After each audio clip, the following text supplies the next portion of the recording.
after more than 6. All right, we're gonna do the JFK.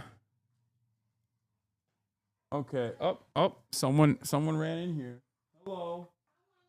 Hello. Look, Mayor is here. Okay, go. Fiona, go. We can still look at Clarissa with a critical eye. I do. Of course I do. It could be a Ukrainian soldier dressed up like a civilian. Bro, it's so funny when people just want to be like, you're doing Israel propaganda for Russia. It's fucking ridiculous, dude. Come on. Yeah. Chatter is one step removed from being like, no, dude, you don't understand. The Ukrainians are using human shields. Oh my God. Yeah, Ukraine wood. They're doing Pali wood in Gaza, and they're doing Ukraine wood in Ukraine.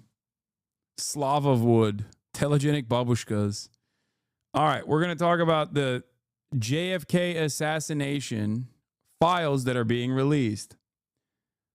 A question I have on my mind is if they're releasing the JFK assassination files, why have they not released the Epstein files? 60 years, we are finally getting access to some government files related to the assassination of John F. Kennedy. There are 80,000 of them, so we've got a whole team of CBS News people working their way through the documents. That includes Caitlin Huey Burns, who's going to join us now. Caitlin, good morning. What have you and the others found so far?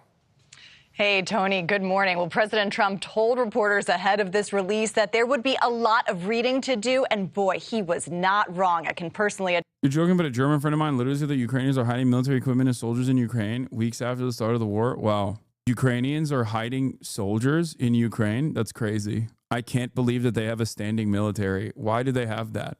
Did you see the parts on the Hungarian Revolution? I did. This is like, guys... No shit, the CIA actively played a role in mass instability against a foreign adversary like the USSR. Like, yeah, no shit. That still doesn't change the dynamic in general in terms of like overall discontent with the USSR. And also, it doesn't, make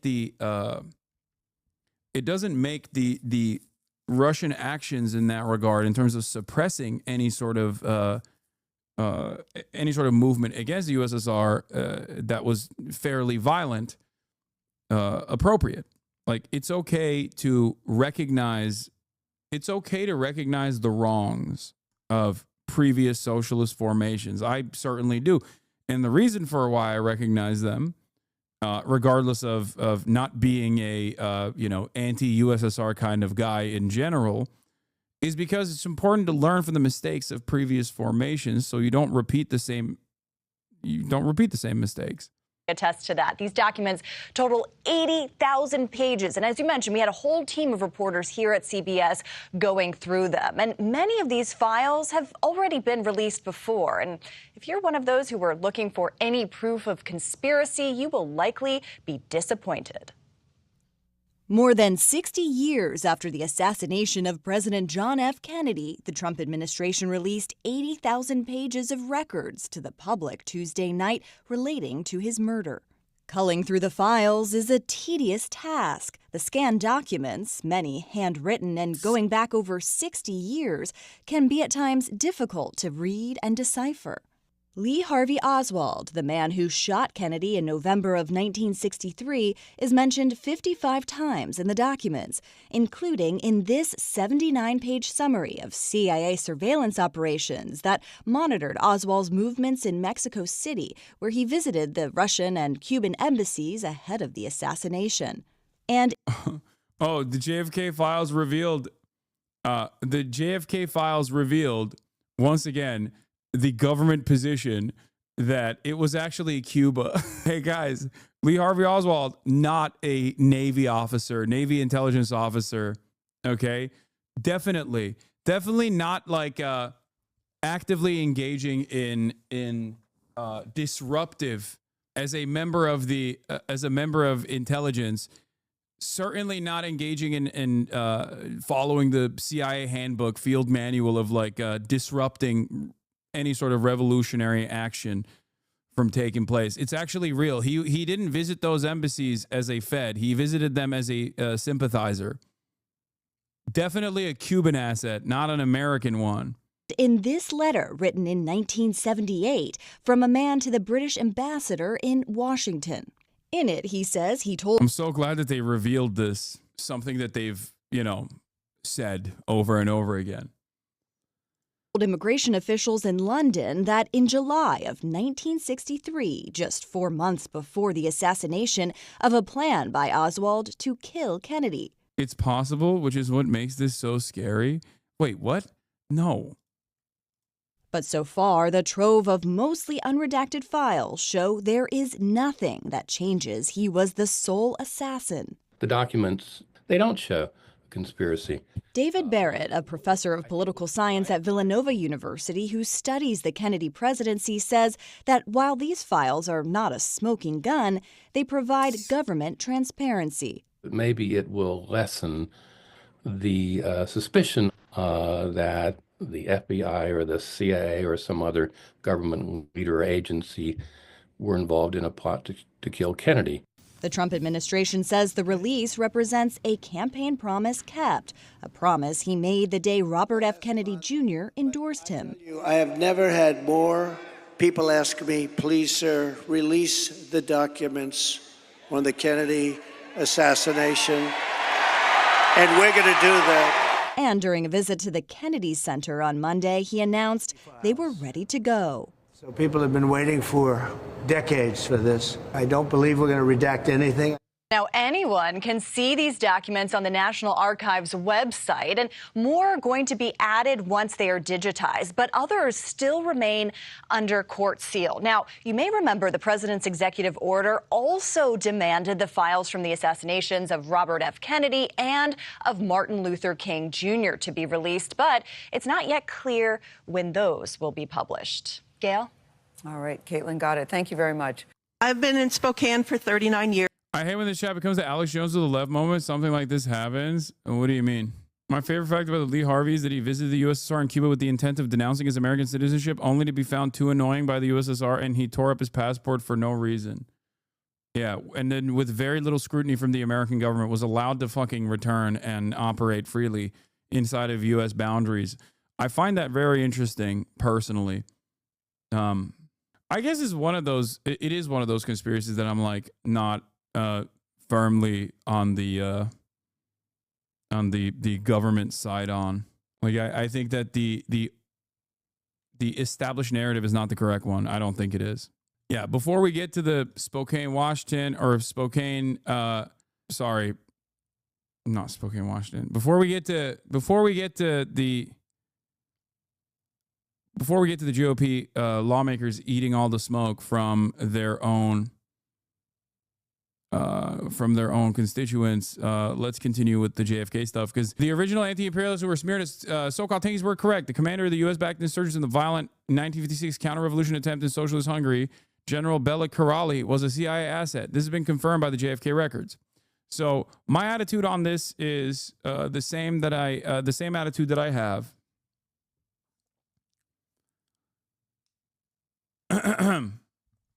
The same attitude that I have with discontent in general in under Soviet rule.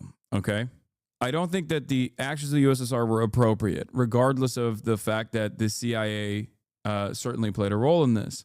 Now, the CIA playing a role in this doesn't also change the dynamic that there was also real discontent. No country is powerful enough to whip enough votes or to create this level of backlash. They can only exacerbate existing tensions. Okay? As far as the discontent, goes, of course the CIA was helping the Hungarian counter-revolution. Like, it's just not, this is basic CIA shit. That's not surprising to me at all. What's more interesting for me is like what the USSR's attempt in squashing this protest looked like and why they were a failure in general. A copy of letter of the subject's file dated 22nd of November 1963, signed by the subject secretary for Military Affairs Executive Committee, Movimento Democrata Cristiano, is addressed to Major General Bela K. Kirali, President, Hungarian Freedom Fighters Federation, Inc. Offered the services of the MDC in arranging meetings and discussions with other anti-Castro organizations and the Hungarian Freedom Fighters. The Hungarian Freedom Fighters was interested in information on the MDC before granting approval or contact between two organizations. Subject, a 32-year-old Cuban exile, was from a wealthy Cuban family, and in Cuba, he was a banker. He was granted a POA in December 1959 and an NOA in February 1960 for the use of FP agent in Havana, Cuba. A copy letter in subject's file dated 22nd of November 1963, signed by subject as Secretary of Military Affairs, is addressed to Major General Bela Kirali, President, Hungarian Freedom Fighters Federation, with other anti-Castro organizations. Bela Kirali dies at 97, led revolt in Hungary. JFK release appears to have genuinely unredacted material in it. Is a gigantic non-word searchable dump of PDFs, so it's slow going, but here's one example of previously released redacted document that I located and a new unredacted document. Oh yeah, the Hungarian Freedom Fighters were agency sponsored is the part that was unredacted. I don't think they would have inserted false material or whatever, but it remains to be seen if they have released/will release the really important stuff, e.g. the Angleton docs that Jefferson Morley has emphasized in his reporting.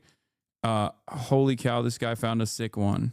James Angleton, Central Intelligence Agency official, is in charge of the Special Projects Unit located in the Foreign Intelligence Division of the CIA. During the past year, he has been very cooperative and has volunteered voluminous information of interest to the Bureau. At the present time, he more or less falls in the category of confidential informant. In order to handle his material in a more efficient and secure manner, it is being recommended that a control file be created. Section chiefs are also being alerted regarding the handling of information received from Angleton. In the previous ones, where is the redacted version, released June 2023, covers up Jay Lovestone bit, which is funnier because it's been known for like decades that Angleton was Jay Lovestone's handler. So Noah is like pouring through the data and looking at what was previously redacted and is now unredacted in this data dump. It is very much searchable text. Upload the Google Drive as Google Docs, then download the document and upload the AI. Jefferson Morley says, this morning at 8 a.m., I can't search these new JFK files. I hear you cry. Alas, the National Archive/Trump team failed to take the simple step of OCRing the released JFK files. But fear not, fellow researchers. The Mary Farrell Foundation is coming to your rescue. MFF will soon post searchable PDFs of all the new JFK files. In coming days, you can escape the clunky NARA site to go over to maryfarrell.org, the largest online archive of JFK records, to continue your research. Stay tuned for details. I know, like, this shit is bad, but I still read it and find it exciting. No, I don't think this is bad. I think it's not bad to understand how it's not bad to understand how the American government operates, especially the CIA. Like, I think the more informative stuff here is not to like arrive at a truth about who actually killed JFK. It's more so to get unrestricted, unfiltered access into how the CIA operated at the time and what they did. This is proof of a lot of the things that leftist tankies, whatever you want to fucking call it, will openly talk about in terms of like what the clandestine operations of the American State Department, the statecraft, looks like. This basically is just like proof of a lot of the things that they talk about, and they are the ones who oftentimes put the unredacted pieces of information together. Will this help me lose less on my polymarket bets that are longer than the list of American war crimes? Here's Jefferson Morley. He's formerly of the Washington Post, author of The Ghost, The Secret Life of CIA Spy Master James Jesus Angleton. Jefferson Morley is at least according to Noah, a trusted resource on JFK-related information, so I trust him as well.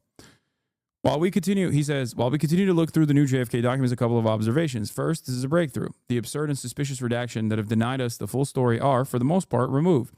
We know why JFK wanted to splinter the CIA into 1,000 pieces and scatter it into the winds. Because as Arthur Schlesinger told him, the CIA was effectively usurping presidential authority. The agency censored Schlesinger's case for 6 decades to obfuscate the reality of CIA power. Schlesinger Schlesinger warned JFK that CIA encroachment on the traditional functions of the state undermined his ability to conduct his own foreign policy independent of CIA. No, this isn't a smoking gun, but that doesn't mean it's historically irrelevant. Far from it. Schlesinger's memo lays bare the origins of JFK's mistrust of the CIA, which continued for the rest of his presidency. Kennedy's suspicions were matched by CIA alienation from JFK's liberal policies. This was one cause of the assassination.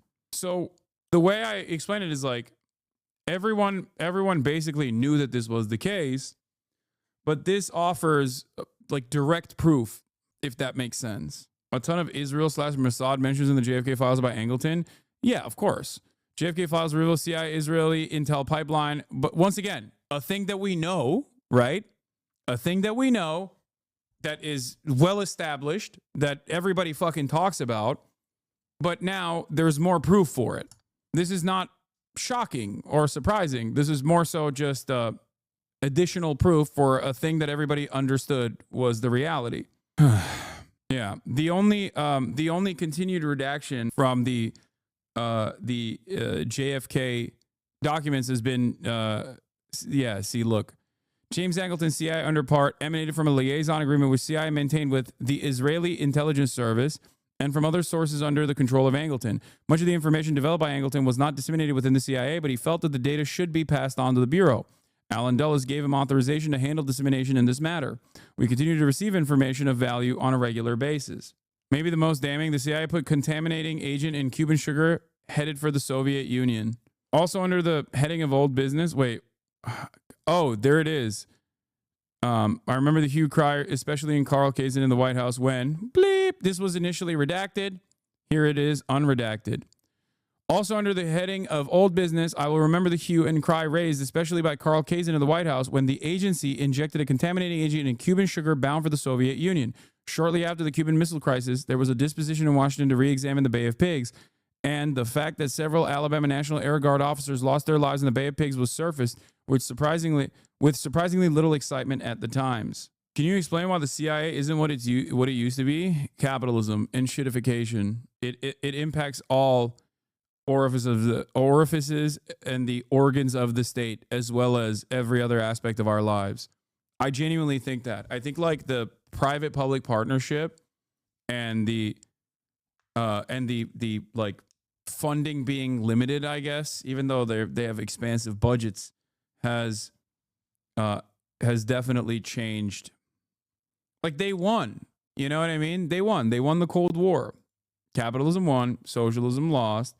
And in the process, I think year over year, the deregulation, the deregulatory aspects, and the lack of interest in like, or the lack of appropriate avenues and targets for the CIA made it so that it was no longer as necessary, as needed in the minds of those who control at least the funding structure. It's not because everyone is more aware and connected in the present day. I don't think so. I mean, look at fucking Israel, dude. Everyone is incredibly connected to the crimes of Israel, many crimes of Israel, and yet people seemingly turn the other cheek and look the other way and still fucking call me a terrorist, for example, for accurately explaining what Israel is doing. The CIA is a terrorist organization. Yeah, this video, isn't this the video? This episode is brought to you by Nebula. This is the video that got second thought, a visit from the Department of Homeland Security, no? In some ways, people were more informed in the 50s and 80s because journalism existed in a meaningful way. Maybe. Yeah, videos age restricted and also got, unsurprisingly, this entire page was previously redacted. Turns out the FBI and CIA jointly bugged a fucking ambassador's office, and CIA panicked and shut it down when Hoover planned to tell the Senate that it was a CIA operation before asking to start it up again later. More CIA domestic contact service activity. 1800 is quite a lot of businesses participating in the commercial cover program to backstop aliases from U.S. military and intelligence personnel. The U.S. didn't want to admit that it collected against friendly foreign countries and also concealed the existence of a program describing technical penetration of foreign diplomatic establishments, all the modern versions of which I'm assuming were blown by Snowden anyways. Intelligence coverage of friendly foreign countries, developing positive intelligence information regarding personnel. Anagram, penetration of foreign diplomatic establishments in the United States for procurement of Cryptographic materials. So yeah, this is literally Edward Snowden shit. Remember when Edward Snowden blew the whistle on how much espionage the American intelligence agencies were engaging in for with our against our foreign allies? This is they've been doing this, and we now know about it not because of the revelations in the document in the JFK documents, but we know about it because Edward Snowden blew the whistle on it. Continue from the previous memo. This doc was initially notable for confirming the existence of ProHo, but in 2023, they still wanted to postpone releasing all the info about all technical collection programs against Soviets under a catch-all clause to protect national intelligence and defense interests. A 1973 memo from CIA's ORD, Office of Research and Development, that, as of 2023, withheld info about CIA and Bell, now known as AT&T, testing microwave technology to intercept domestic telecommunications. A lot of this stuff also is it didn't go anywhere. That's the other thing. When you look at the conspiracy theories for too long, sometimes you end up falsely assuming that MK Ultra was a massive success or whatever. You know what I mean? That CIA's implementation of hypnosis, for example, was successful. A lot of that stuff was not successful. Domestic tests for agency research and development efforts continue. This describes the CIA admitting to being able to basically covertly tap into any U.S. telephone networks, landlines then, and also developing sensors and tech like FLIR, far-looking infrared, in the early 70s. This, I think, is part of the reason. I mean, from what I understand, the American infrastructure is still very fucking bad. Telecommunications infrastructure is still very bad, that China was able to penetrate it with ease. There was a New York Times article on this a while back, a couple months ago, where it turns out that the Chinese government and its espionage agencies had deeply penetrated American telecommunications and were directly looking at everything that people were saying. And the only reason why they were utilizing it was to figure out if their deep cover agents were under threat or not, so they can pull them out. Birds are real and they work for the government. Oh my God, someone show this to fucking, oh my God. Oh my God, hold on. Ain't nobody show this to Adapt. He's gonna lose his mind. Oh my God. Adapt was right. This was a previously redacted piece of information. Let's take a look.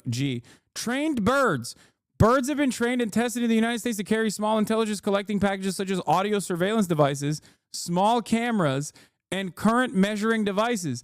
Any data collected from unwitting domestic sources would have been used only for engineering purposes and then destroyed. Adapt! It's real!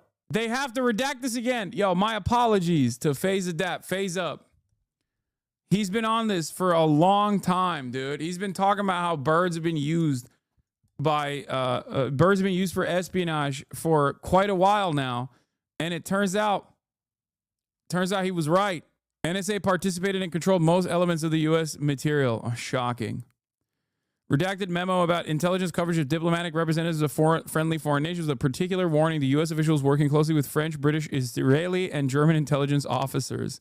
So this entire memo was redacted. Let's take a look. Intelligence coverage of diplomatic representatives of friendly foreign nations.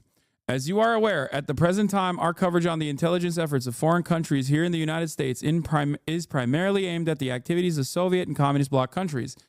This has been brought about by the fact that those countries represent the greatest threat to the security of our nation, both in the international and domestic fields. Notwithstanding the foregoing, a number of instances have been brought to our attention reflecting so-called friendly nations are engaging in direct intelligence activities against the United States. The case involving Joseph Sidney Peterson, Jr., who was engaged in furnishing top-secret information from the National Security Agency to representatives of the Netherlands government, fully portrays the inherent danger in such intelligence activities. They were doing to us what only we get to do to them. See, now, this only goes in one direction. Only we get to spy on our foreign allies, our friendly foreign nations. Our friendly foreign nations don't get to spy on us unless you're Israel, in which case you get to do whatever the fuck you want, okay? Which is part of the reason why I always say, half the CIA loves Israel and actively collaborates with Israel. The other half of the CIA fucking despises Israel and wants to stop the cross-pollination. That's, I think we all know which side won for quite a while now, actually. All right, or each is another nation. Our security with respect to such information is only as good as the security of the foreign government. The purpose of this memorandum, therefore, is to alert you to the necessity of promptly bringing the Bureau's attention any information developed indicating representatives of foreign countries are engaged in intelligence activities here. Our basic policy is to conduct investigations only in instances where we receive allegations indicating an individual representing a foreign nation is engaging in activities in violation of our laws or otherwise constitutes a security menace. The Bureau is aware that the French, the British, the Israelis, the Germans, and a number of other nations either have regularly assigned intelligence representatives in the United States or, from time to time, send such representatives to the United States. In many instances, such representatives deal with the United States government agencies on an official basis. At the same time, it is possible that such representatives are engaged in other intelligence activities while here. We are requesting other government agencies who deal with intelligence representatives of foreign governments to keep us advised of the identities of foreign intelligence operatives in the United States. There it is. It apparently wasn't until 1955 that the FBI decided it should be spying on friendly nations. State Department had their own views on which countries' staff should be targeted and surveilled first: Egypt, Syria, Saudi Arabia, and Israel, although it turned out Israel was already covered. Look, he stated that no coverage would be advisable at this time on such countries such as Greece, Turkey, Iran, Iraq, since the conditions in those countries are not, I guess, appropriate. In 1958, FBI was surveilling over a dozen Israeli nationals suspected of engaging in intelligence activities in Washington, D.C. and New York City, which was redacted previously. State Department told the FBI to proceed with caution when trying to develop informants within Israeli diplomatic establishments because most of the U.S. citizens hired by the Israelis are pro-Israeli in their thinking, i.e. watch out for double agents. Oh, no. The bottom said 9/11. Dude, what are you, fucking crazy? This is the JFK files. What are you talking about 9/11? If anything, they're talking about Chile, potentially. Not 9/11 2001. They didn't, the American intelligence community did not become the architects of 9/11 in like the fucking 50s. Yeah. There's two 9/11s that American intelligence was to a certain degree involved with, you know? More evidence of US CIA involvement in Sudan, Egypt, Syria, Yemen, and Libya. I know this is from 1959, but I'm honestly still pretty surprised it was released in its entirety. Ton of info about collecting against friendly nations. I guess the reason why they released the unredacted files is because most of the stuff is well established at this point, partially because as far as like the active collection of intelligence from foreign allies and not adversaries, but foreign allies specifically, was uncovered by Edward Snowden. So in that regard, they don't see any issue just openly releasing this stuff. I don't know. There's still information, I think, that you can derive out of this. This obviously specifically looks at like what the previously redacted, now unredacted files are. But as far as people claiming that this in and of itself is like irrelevant data, I disagree with you. I think that there's some worth in this information. Like, this is valuable information. It's important to now officially confirm previous assertions that were made through circumstantial evidence. This is now direct evidence. You know what I mean? Like, there's only so much you can do as far as developing a theory about clandestine activities of the CIA. But when they do deliver unredacted information like this, it basically solidifies those theories. It turns them into facts. It just creates confirmation. I don't think it's a smoke screen. Anyway, from a historian's perspective, you can only assume this stuff, but now as a factual fact is great for correcting misconception in academic sense. Sure. As far as like figuring out who did it, who done it, I don't think we know. I don't think we will ever. I doubt that until like the American regime is toppled in its entirety, will you ever. And even then, there's probably a contingency to burn all of those fucking files regardless. So I doubt that we'll ever truly get this level of evidence on the who done it. This is an insane sequence of words that I did not understand could exist. Granny Hawk Tua was a CIA informant on the CPUSA, apparently. Jane Welsh, As the informant is aware, no connection between Lee Harvey Oswald and North Carolina branch of the Communist Party is known to exist. Actions before assassination consistent with previous behavior. Soviet Connections recently sent memo denying any connection to Oswald to CPUSA governing committee. Opinion among membership divided on cause and justification of assassination. Party weapons appear to be accounted for with involvement neighboring vicinity of assassination. What? Withstanding neighboring vicinity of assassination? What does WI mean? Member Bleep, who previously served under Bleep, has been unaccounted for since February, although no reason to suspect involvement is currently known. The CIA or CPUSA party meetings at informant Falconry Ranch continue weekly as before assassination. No suspect. Subject is Jane Welsh, 23-year-old, CPUSA Operations Board. I cannot believe that Hawk Tua's grandmother was a fucking CIA informant for the Communist Party of the USA. What the hell? So Hawk Tua is a psyop. Schizo's confirmed. Schizo's vindicated. Schizo's vindicated again. God damn.